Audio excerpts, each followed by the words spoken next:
میرے بزرگوں اور بھائیوں، اللہ تعالیٰ نے اس امت میں بہت صلاحیت رکھی ہے۔ ایک ایک امتی صلاحیت کا مالک ہے۔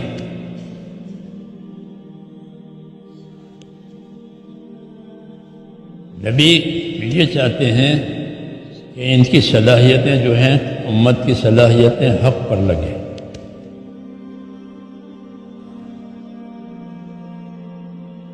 وہ اپنی زندگی کو کسی کا اعلی کار نہ بنائیں۔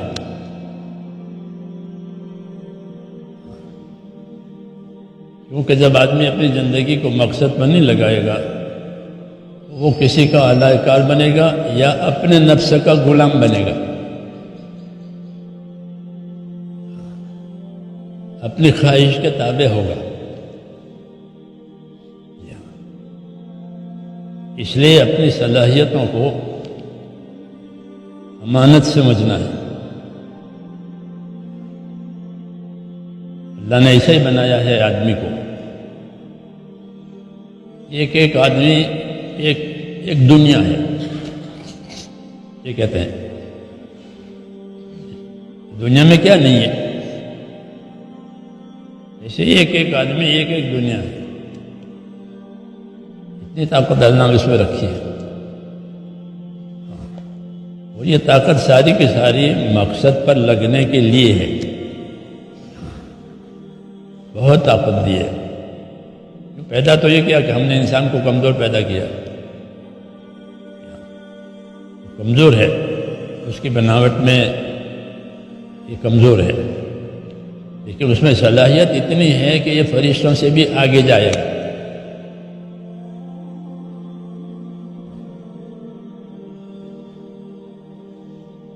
مجھے یہ کہنا ہے کہ نبی کی نظر لوگوں کی صلاحیت پر ہوتی ہے،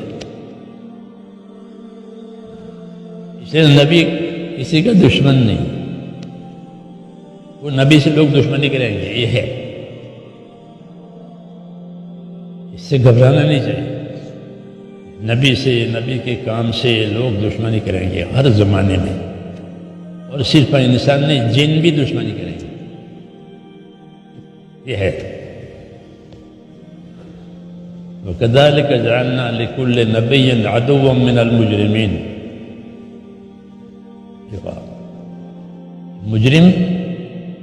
مجرم لوگ جنوں کے، انسانوں کے،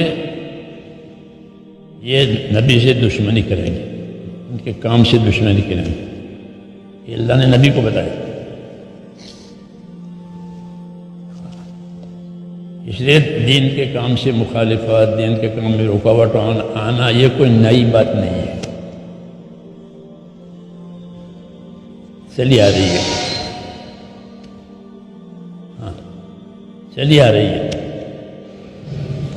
بچپن میں حضور صلی اللہ علیہ وسلم تھے تب آپ کو لوگ قتل کرنے کا سوچ رہے تھے،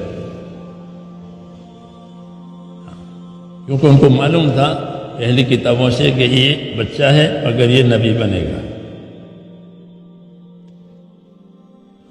یہ لکھا ہے۔ تو بچپن سے آپ کو مار ڈالنے پر لوگ پیترے رچتے تھے۔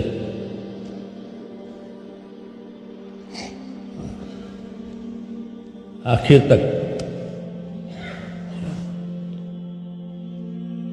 تک یہی رہا، آپ کو زہر دیا، آپ پر جادو کیا، اعلیٰ قسم کا زہر دیا تھا۔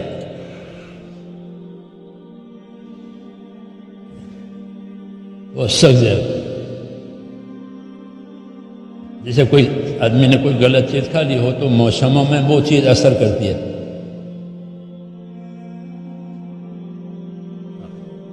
ایسے وہ زہر موسموں میں اثر کرتا تھا، جو خیبر میں آپ کو دیا تھا۔ ہر سال ایسے زہر تھا، وہ یہ جادو کیا تھا، وہ بھی اعلیٰ قسم کا تھا، رقم دی تھی جادو والے کو، 3 دینار دیے تھے۔ سونے کے، وہ جادو بھی بہت تیز تھا، 6 مہینے تک رکھا اس کا اثر۔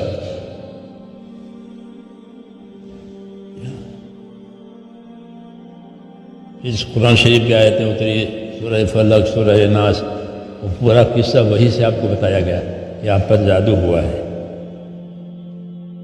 اور جادو کا سارا سامان فلاں کنویں میں ہے، دبایا ہے، اسے نکلواؤ۔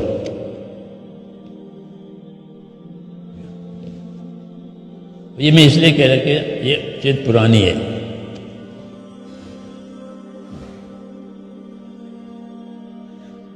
کہ حق کے ساتھ دشمنی کرنا، حق کو بدنام کرنا، حق کو بدنام کرنا، حالانکہ یہ دین حق ہے، سچا ہے، کتاب سچی، اللہ سچا، رسول سچا، سب سچا، پھر بھی کیچڑ اڑانا۔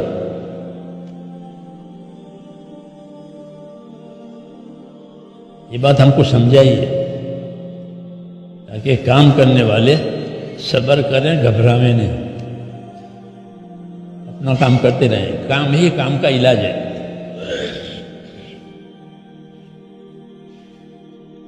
کام کا علاج کام چھوڑنا کام کا علاج نہیں، کام ہی کام کا علاج ہے۔ کہ کام کریں گے تو علاج ہو جائے گا، کام کا علاج ہے۔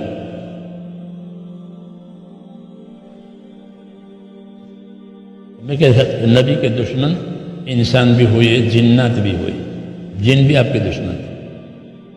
جیسے جن مسلمان ہوئے، ایمان لائے،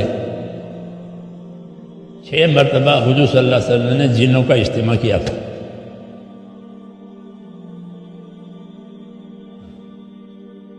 ان کے مجمع میں جا کر کے ان کو تبلیغ کی ہے، اسے 6 مرتبہ ہوا،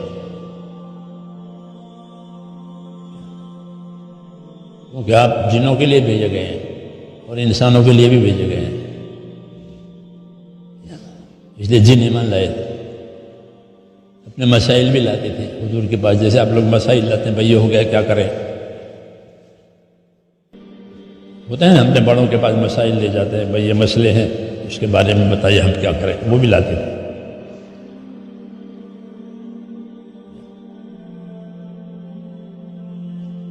اور ان میں دشمن بھی تھے، جنوں میں دشمنی کرنے والے۔ یہ کوئی نئی بات نہیں ہے۔ ہم اپنے آپ کو اللہ کی طرف متوجہ کریں، یہ ہمارے پاس اس کا علاج ہے، ورنہ ہم کتنوں کو جواب دیں گے، کتنوں کے ساتھ الجھیں گے، کتنوں کے ساتھ لڑیں گے، کتنی کو انداز کرتے، اور پھر ان پہ لڑنے جائیں تو پھر ہم اپنا کام کب کریں گے؟ سمجھدار آدمی نہیں الجھتا، صبر کرتا۔ حضرت مجدد رحمۃ اللہ علیہ ہمارے بزرگوں میں سے ہیں جو سرہند میں دفن ہیں، ان کے ذریعے سے اللہ نے بہت کام لیا ہے اس ملک میں، لیکن ان کی بھی شکایتیں گئی بادشاہ کے پاس۔ جہانگیر کی حکومت تھی تو جہانگیر نے جیل میں بند کر دیا مجدد صاحب کو گوالیر میں۔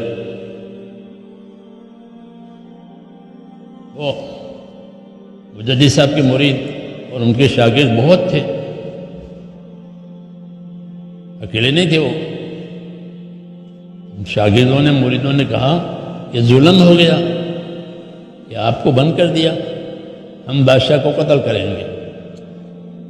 جوش ہوتا ہے نا، وہ کیا سمجھتا ہے اس کے باپ کا ملک ہے، یہ ہمارے زمانے میں ہم جہانگیر کو قتل کریں گے،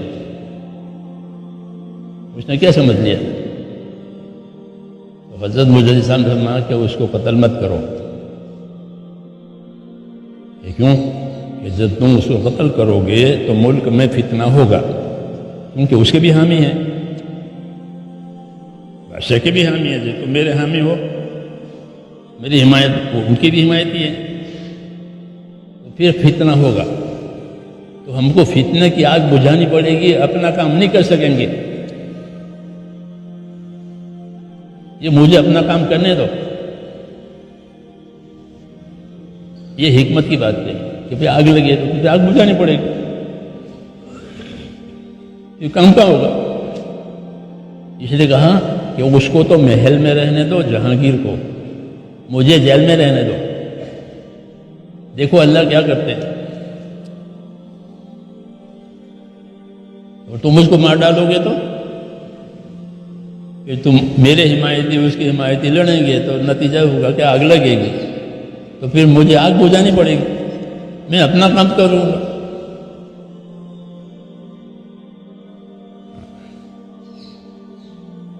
ایسے یہ فتنوں کے زمانے میں فتنے کھڑے ہوتے ہیں، تو فتنوں کی آگ بجھے گی تو اپنا کام نہیں ہونے کا۔ جو کچھ سنا گیا اللہ اس پر عمل کرنے والا اور آگے لوگوں تک پہنچانے والا بنائے۔ مزید اصلاحی بیانات کے لیے ہمارا یوٹیوب چینل ایمان و یقین کو سبسکرائب کریں۔ جزاک اللہ۔